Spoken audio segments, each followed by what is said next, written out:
প্ৰিয় শ্ৰোতাবৃন্দ, ধাৰাবাহিক উপন্যাস পাঠ অনুষ্ঠানত আজি আপোনালোকলৈ আগবঢ়াইছোঁ হোমেন বৰগোহাঞিদেৱৰ ৰচিত উপন্যাস হালধীয়া চৰাই বাওধান খাইৰ তৃতীয় খণ্ড।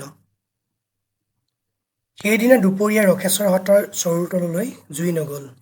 ল'ৰা ছোৱালীকেইটাক ওচৰ চুবুৰীয়া মানুহ কেইঘৰে ঘৰে ঘৰে ভাগ কৰি নি ভাত খুৱালে। ৰখেশ্বৰৰ ঘৈণীয়েক ডম্বৰুহঁতৰ ঘৰতে শুই থাকিল।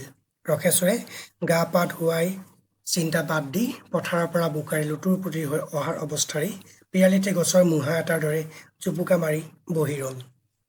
দিনৰ 10মান বজাৰ পৰা আবেলি পৰলৈকে ৰখেশ্বৰ একে ঠাইতে বহি ৰ'ল। তেহেঁতে তাৰ ঘৈণীয়েক ডম্বৰুহঁতৰ ঘৰৰ পৰা ওলাই আহি তাৰ আগেদিয়েই ঘৰৰ ভিতৰলৈ সোমাই গ'ল আৰু গৈয়েই বিচনাৰ আশ্ৰয় ল'লে। অলপ পিছতে ডম্বৰুৰ ঘৈণীয়েকেও ৰখেশ্বৰহঁতৰ চোতাললৈ আহি তাক উদ্দেশ্য কৰি ক'লে, মানুহজনী তীৰকঁপে জ্বৰ উঠিছে। আজি তুমি তাইক যি মাৰণ দিছা, মানুহে গৰু পশুকো তেনেকৈ নামাৰে।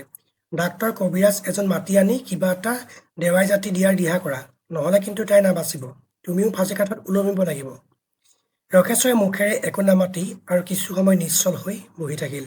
তাৰ পিছত সি কিবা এটা সিদ্ধান্তলৈ অহাৰ দৰে মুখৰ ভাৱ কৰি বহাৰ পৰা উঠি থিয় হ'ল আৰু ঘৰৰ বাহিৰৰ পিৰালিয়েদি পিছফালৰ নাদৰ পাৰলৈ গৈ ভালকৈ মুখ হাতখিনি ধুলে। ভিতৰলৈ আহি সি বেলেগ কাপোৰ এযোৰ পিন্ধিলে। তাৰ পিছত সি শোৱা কোঠালৈ সোমাই গ'ল। আবেলি পৰতে কোঠাটো ৰাতিৰ দৰে আন্ধাৰ। বেকা চকুৰে সি ঘৈণীয়েকৰ ফালে চালে। তাই বৰ কাপোৰ এখন গাত লৈ আঁঠুটা বুকুতে লগাই কুচি মুচি শুই আছে। মুখত কেকনি কেথনি, একোটোতো নাই, নিশাহ উশাহৰো কোনো শব্দ নাই। তাই যেন সমস্ত সংসাৰৰ প্ৰতি বিৰাট অভিমানত নিজৰ অস্তিত্ব সম্পূৰ্ণ গোপন আৰু নিশ্চিহ্ন কৰিবলৈ চেষ্টা কৰিছে। তাইৰ ফালে চাই চাই সি এক মুহূৰ্তমান সময় থিয় হৈ ৰ'ল। তাইৰ প্ৰতি অপৰিসীম সহানুভূতি আৰু মৰমত তাৰ মনটো সম্পূৰ্ণৰূপে গলি গ'ল। তাইৰ গাত হাত ফুৰাই মৰম কৰিবলৈ তাৰ মন গ'ল, কিন্তু লাজতে সি এইবোৰ একো কৰিব নোৱাৰিলে। বিচনাখনৰ মূৰৰ শিতানৰ ফালে থকা বেটাৰীটো খুলি সি ঘৈণীয়েকে নতুনকৈ বৈ থোৱা এখন এৰী চাদৰ উলিয়ালে আৰু হাতত হাৰে ভৰিত হাৰে বাহিৰলৈ ওলাই আহিল। বাহিৰৰ পিৰালিত থিয় হৈ সি কৰুণ দৃষ্টিৰে কিছু সময় কাপোৰখনলৈ চাই ৰ'ল। ৰখেশ্বৰ ঘৈণীয়েকে সেই কাপোৰখন বেচি ছাগলী এজনী কিনিম বুলি বহুত দিনৰ পৰাই আশা কৰি আছিল। ৰখেশ্বৰে হঠাৎ তাৰ চকু দুটা সেমেকি উঠা যেন অনুভৱ কৰিলে। গামোচাখনেৰে সি লৰালৰিকৈ মুখখন মচি এৰীয়া কাপোৰখন বান্ধি ল'লে। তাৰ পিছত সি ডিম্বেশ্বৰ মণ্ডলৰ ঘৰলৈ বুলি খোজ ল'লে। ৰখেশ্বৰৰ ঘৰৰ পৰা ডিম্বেশ্বৰ মণ্ডলৰ ঘৰলৈ প্ৰায় 3 মাইল বাট। সি মণ্ডলৰ ঘৰ গৈ পাই মানে সাজ ভাগিবৰ হ'ল। মণ্ডলে গোসাঁই ঘৰত সোমাই গধূলিৰ নাম প্ৰসংগ কৰি আছিল। ওলাই আহি পিৰালিতে ৰখেশ্বৰক বহি থকা দেখি খুব আচৰিত হোৱা যেন দেখুৱাই তেওঁ সুধিলে, কি হে চুতীয়া দেখোন, কোনোদিনে নহা মানুহ আজিনো কি মন কৰি আহিলা? ৰখেশ্বৰে মণ্ডলৰ ভৰি চুই যেন সেৱাহে কৰিব এনে ভাবে হাউলি প্ৰণাম কৰি ক'লে, ককাইদেউ, মোৰ সৰ্বনাশ হৈছে। আপুনি ৰক্ষা নকৰিলে মই ল'ৰা তিৰোতা গোটেই সোপাকে কাটি ব্ৰহ্মপুত্ৰত উটাই দি নিজেও আপোন কাটি হ'ম। বৰ অথন্তৰত পৰি আপোনাৰ ওচৰলৈ ৰ'বলৈ আহিছোঁ। মণ্ডলে বহিলৈ ক'লে, এই সাজ লগা পৰত কি অমংগলীয়া কথাবোৰ তুমি মুখলৈ আনিছা? নাপায় নহয় এনেকুৱা কথা ক'ব। কোৱা কোৱা, তোমাৰ কি হৈছে কোৱা, মই কিবা কৰিব পাৰিলে নিশ্চয় কৰিম। মণ্ডলৰ কোমল মাত শুনি ৰখেশ্বৰে মৰা দেহলৈ প্ৰাণ ঘূৰি অহা যেন অনুভৱ কৰিলে। গামোচাখনেৰে মুখখন এনেই দুবাৰমান মচি লৈ সি দীঘলকৈ দুটামান উশাহ ল'লে। তাৰ পিছত সি ক'বলৈ আৰম্ভ কৰিলে, ককাইদেউ, আপোনাকনো মই কি ক'ম, ক'বলৈ মোৰ মুখৰ মাতেই নোলায়। মোৰ সৰ্বনাশ হৈছে ককাইদেউ, মোৰ মূৰত সৰগ ভাগি পৰিছে। এতিয়া আপুনি মোক ৰক্ষা নকৰিলে ৰক্ষা কৰোতা কোনো নাই। আপুনি জানেই ককাইদেউ, সাতোলাৰ বাৰীৰ চুকৰ সেই ৰূপীত মাটি পোৰা সংসাৰত মাটি বুলিবলৈ মোৰ সেই ফেৰিয়ে। সেই মাটিৰ পোৰাৰ ওপৰতে 7টা ল'ৰা ছোৱালীৰ সৈতে মোৰ গোটেই পৰিয়ালটোৰ জীৱন নিৰ্ভৰ কৰিছে। মোৰ বোপা ককাৰ দিনৰে সেই মাটি। মই নিজে ঘটি লোৱা মাটি নহয়। যোৱা 2 মাহে যিহে খৰাং বতৰ গ'ল, এইবাৰ আৰু মাটিত নাঙল লগাবলৈ পাম বুলি আশা কৰা নাছিলোঁ। অৱশেষত জানিবা ঈশ্বৰে চকু মেলি চালে। যোৱা ৰাতি বৰষুণ এজাকি আহিল। ৰাতিপুৱা শালখন লৈ পথাৰলৈ ওলাই গ'লোঁ। 2টামান আউচ বাই শেষ কৰিছোঁহে মাত্ৰ, এনেতে দেখোন সনাতন ঠিকাদাৰ গৈ মোৰ পথাৰতে ওলালগৈ। তেওঁ গৈ মোক কি ক'লে জানে ককাইদেউ? পূবৰ বেলিটো পশ্চিমে ওলাল বুলি ক'লেও আপুনি বিশ্বাস কৰিব, কিন্তু সনাতন ঠিকাদাৰে মোক যিষাৰ কথা কৈ শুনালে আপুনি বিশ্বাস নকৰিব। তেওঁ মোক ক'লে বোলে মই মোৰ মাটিত হাল বা বন্ধ কৰিব লাগে, কাৰণ এইডৰা মাটি হেনো তেওঁহে, মোৰ নহয়।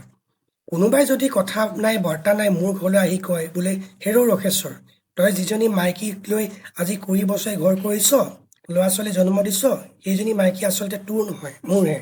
তেতিয়া মোৰ মনত কেনেকুৱা লাগিব আপুনি কওকচোন ককাইদেউ। সনাতনৰ কথা শুনি মোৰ ঠিক তেনেকুৱাই লাগিল। ককাইদেউ, তেওঁ এটি দাবী কৰিছে যে মাটিডৰাক হেনো তেওঁৰ নামত পট্টাও আছে। আপুনি সাক্ষাৎ থাকোঁতেনো এনে এটা তলৰ মাটি ওপৰ হোৱা কথা হ'ব পাৰেনে? মই আপোনাৰ ভৰিত ধৰিছোঁ ককাইদেউ। আপুনি মোৰ পট্টাখন চাই দিয়ক, মোৰ প্ৰাণটো ৰক্ষা কৰক। আজিৰ দিনতো মই পানী এটোপাও মুখত দিয়া নাই। উৰহৰ খং ভগা ধাৰিত মৰাৰ দৰে সনাতনৰ খঙতে মাইকীজনীকো গৰু কোবোৱাৰ দৰে কোবাই আধামাৰ কৰি থৈ আহিছোঁ। ৰখেশ্বৰে একো কথা ক'ব নোৱাৰিলে। সৰু ল'ৰাৰ দৰে সি হুক হুককৈ কান্দি উঠিল। মণ্ডল কিছু সময় নীৰৱে ৰৈ গ'ল। আজি মাত্ৰ আবেলি পৰত সনাতন শৰ্মা আহি তেওঁক টকা 100টা আৰু চেনি 5 কিলো বেটি দি থৈ গৈছে। সনাতনক সকলো প্ৰকাৰে সহায় কৰিম বুলি তেওঁ কথা দিছে। দুৰ্যোধন আৰু অৰ্জুন দুয়ো আহি শ্ৰীকৃষ্ণৰ সহায় বিচাৰিছিল। কিন্তু যিহেতু শ্ৰীকৃষ্ণই প্ৰথমে অৰ্জুনৰ মুখ দেখিলে, সেইকাৰণে অৰ্জুনকে তেওঁ প্ৰথম বাক্য দিলে। কিন্তু দুৰ্যোধনকো জানো তেওঁ সুধা হাতেৰে ঘূৰাই পঠাব পাৰিলে? দুৰ্যোধনকো তেওঁ অক্ষৌহিণী সেনা দিব লগা হ'ল। কিছু সময়ৰ মূৰত নীৰৱতা ভংগ কৰি মণ্ডলে ভিতৰৰ ফালে চাই মাত লগালে। হেৰৌ, কোন ক'ত আছ? তামোলৰ বঁটাটো দি যাচোন। আজি নহা মানুহ আমাৰ ঘৰলৈ আহিছে। তাৰ পিছত ৰখেশ্বৰৰ ফালে চাই তেওঁ মাতত মূৰ ঢালি ক'লে, চুতীয়া, তুমি মোৰ সাপকো নেদোৱা। ঠাণ্ডা মানুহ, তোমাৰ এনেকুৱা বিপদ হোৱা বুলি শুনিলে বৰ দুখ লাগে। পিছে কি কৰিবা, আজিকালি সংসাৰত ন্যায় ধৰ্ম বুলি কোনো কথাই নোহোৱা হৈছে। চাৰিওফালে কেৱল জোৰ যাৰ মুলুক তাৰ নীতি। আমি হ'লো সামান্য চৰকাৰী চাকৰিয়াল, নিয়মৰ দাস। নিয়মে যি কয় আমি তাকেহে কৰিব পাৰোঁ। আজি সনাতন ঠিকাদাৰো মোৰে ওচৰলৈ আহিছিল। মাটিডৰা পট্টাখন মোক চাই দিবলৈ ক'লে। মই ক'লো, পট্টা কিয় চাব লাগে? সেইডৰা মাটি অকহী পুৰুষৰ পৰা ৰখেশ্বৰৰ মাটি। এই কথা জগতে জানে। কিন্তু তেওঁ নেৰে। বৰকৈ ধৰাত চিঠা বহীখন চাই দেখোঁ, সেই হৰি, তোমাৰ বোপা ককাৰ দিনৰ মাটিডৰাত সঁচাকৈ দেখোন এইবাৰৰ চেণ্টেলমেণ্টত সনাতন শৰ্মাৰ নাম উঠিছে। কোনোবা এবৈচা বোলে মাটিডোখৰ তোমাৰ পিতাই তেওঁৰ ওচৰত বন্ধকত থৈছিল। হয়, বন্ধক মোকলোৱা নাই, নহ'লে বা কাগজ পত্ৰ ঠিক কৰি ৰখা নাই। কিন্তু নিয়মেই। সাধুলাৰ বাৰীৰ চুকত 42 নম্বৰ ম্যাদী পটাৰ 49 নম্বৰ দাগৰ মাটিডোখৰ শ্ৰী সনাতন শৰ্মাৰ পিতা দিগম্বৰ শৰ্মাৰ নামত পট্টাত উঠিছে। এতিয়া তুমি যি কৰা কৰা। ৰখেশ্বৰ ইতিমধ্যে কান্দোনটো সম্বৰণ কৰিছিল। এতিয়া মণ্ডলৰ কথা শুনি সি লাজ-কাজ পৰিহাৰ কৰি পুনৰ হায়ৈ বিয়ৈকৈ কান্দি উঠিল। কান্দি কান্দি সি এইবাৰ সঁচা সঁচিকৈ মণ্ডলৰ ভৰিত ধৰি ক'লে, ককাইদেউ, ককাইদেউ, মই আপোনাক গোসাঁইৰ শপত দিছোঁ, 7টা ল'ৰা ছোৱালী বধৰ ভাগি নহ'ব।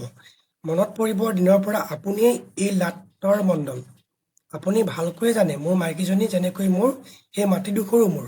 সনাতন ঠিকাদাৰে কোনোদিন মাটিত ভৰি দি পোৱা নাই, খাজনাও দি পোৱা নাই। মাটিডৰাৰ চাৰিসীমা কি সেই কথা সুধিলেও তেওঁ বোধহয় ক'ব নোৱাৰিব।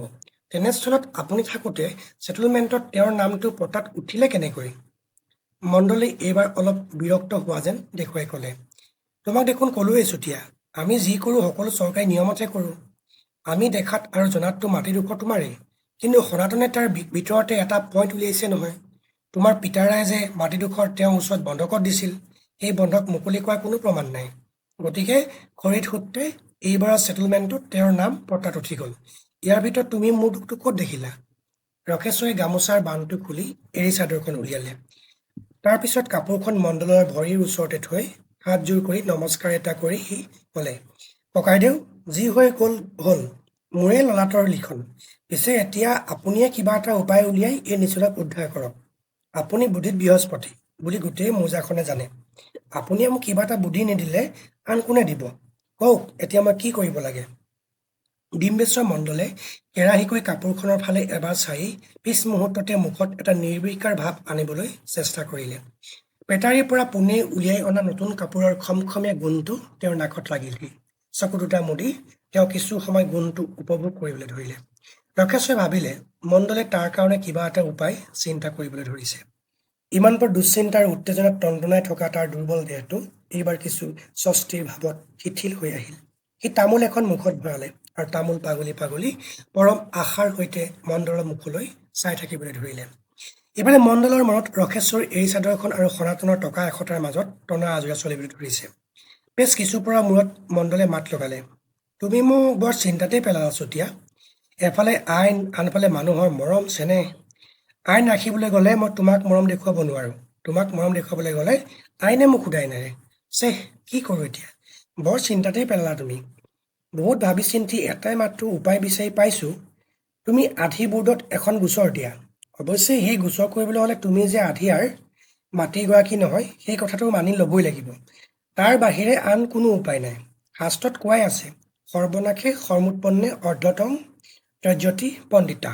এতিয়াতো অৱস্থা যি দেখা গৈছে আইনৰ সনাতনৰ ফালে। তেওঁৰ লগত যুঁজ কৰি তুমি মাটিলৈ নাঙল নিবই নোৱাৰিবা। কিন্তু আধি বোৰ্ডত গোচৰ কৰি জিকিলে মাটিত খেতি কৰাৰ অধিকাৰ তোমাৰেই থাকিব। সনাতনে সেই মাটি তোমাৰ পৰা কাঢ়ি নি আনক দিব নোৱাৰিব। আগতকৈ তৎফাত যেনিবা এইটোৱে হ'ব যে তুমি মাটি পোৱাৰ ভিতৰত এবিঘা মাটিৰ ধান সনাতনক দিব লাগিব। কিন্তু কি কৰিবা? অৱস্থা চাই ব্যৱস্থা। ক'লোৱে নহয়, সৰ্বনাশে সৰ্বোৎপন্নে। মণ্ডলৰ মুখত সংস্কৃত শ্লোক শুনিবলৈ যথেষ্ট ধৈৰ্য নাছিল। সি আকৌ খাওমাওকৈ কান্দি উঠিল। কান্দি কান্দি সি ক'বলৈ ধৰিলে, এইবোৰ আপোনাৰ মুখত কি কথা ককাইদেউ? এনেকুৱা অন্যায় অধৰ্মৰ কথা কোনে ক'ত শুনিছে? যি মাটি মোৰ অকহী পুৰুষৰ সম্পত্তি, সেই মাটিত মই এতিয়া আধিয়াৰহে হলোগৈ। নক'ব ককাইদেউ, মই মেল মোকৰ্দমা একো নকৰোঁ। সনাতনে মোক মোৰ সাতাম পুৰুষীয়া মাটিত হালবত কেনেকৈ বাধা দিয়ে চাম। মেচিদাৰে একে ঘাপতে দুচেও কৰি দিম। তাৰপিছত যি হয় হ'ব। মোৰ জেল ফাঁচি যি হয় হ'ব। তথাপি এনে দুৰ্ঘোৰ অন্যায় কেতিয়াও সহ্য কৰি নাথাকোঁ। গামোচাৰে সি চকুপানী মচিবলৈ ধৰিলে। মণ্ডলে ভৰিৰ কাষত মাটিত পৰি থকা এৰী চাদৰখন বতাত তুলি থৈ ভিতৰৰ ফালে চাই চিঞৰ মাৰিলে, অ' আইখন, চাওঁ এই বতাহখন ভিতৰলৈ লৈ যাচোন। চুতীয়া ইমান পৰ বহি থাকিল, চাহ এটোপাও নিদিলি। বাৰু যি হ'ল দে, এতিয়া তামোল দুখনমানকে দি যা। তাৰপিছত ৰখেশ্বৰৰ ফালে চাই মণ্ডলে বুজনিৰ সুৰত ক'বলৈ ধৰিলে, খং নামে চন্দাল। মানুহে খঙৰ ভমকত একো কৰিব নাপায়। বাহ পৰাৰ ভগৱানৰ কথা পাহৰিলে জানো? এই মাটিৰ সীমাৰ কাৰণেই কাজিয়া কৰি বহল বাহাদুৰ চেত্ৰীক কাটি সি আজি 5 বছৰ জেলত পচিছে। ইফালে ঘৰখনৰ কি অৱস্থা হৈছে? গোটেইখন লাং লাং ঠাং ঠাং অৱস্থা হৈছে। মই তোমাক যি বুদ্ধি দিছোঁ তোমাৰ ভালৰ কাৰণেই দিছোঁ। ইয়াতকৈ ভাল বুদ্ধি তোমাক কোনেও নিদিয়ে, দিবও নোৱাৰে। কালিলৈ তুমি মোৰ ওচৰলৈ আৰু এটা পাক মাৰিবা। গোচৰখন ক'ত কৰিব লাগিব, কেনেকৈ কৰিব লাগিব, কাক কাক দেখা কৰিব লাগিব, গোটেইবোৰ কথা মই তোমাক ভালকৈ শিকাই দিম। সেইখিনি কথা মণ্ডলে তেতিয়াই ৰখেশ্বৰক শিকাই দিব পাৰিলেহেঁতেন। কিন্তু তেওঁ বৰ হিচাবী মানুহ। আগ পিছ নুশুনাকৈ তেওঁ একো কথা নকয়। তেওঁ জানে যে ৰখেশ্বৰ তেওঁৰ ঘৰলৈ আকৌ এবাৰ আহিব লগা হ'লে সুদা হাতে কেতিয়াও নাহে। আন একো নহ'লেও গাখীৰ এচুঙা বা বাৰীৰ পাচলি এটাকে হাতত লৈ আহিব। বস্তু আহিবৰ বাটটোনো তেওঁ এতিয়াই কিয় বন্ধ কৰি দিয়ে?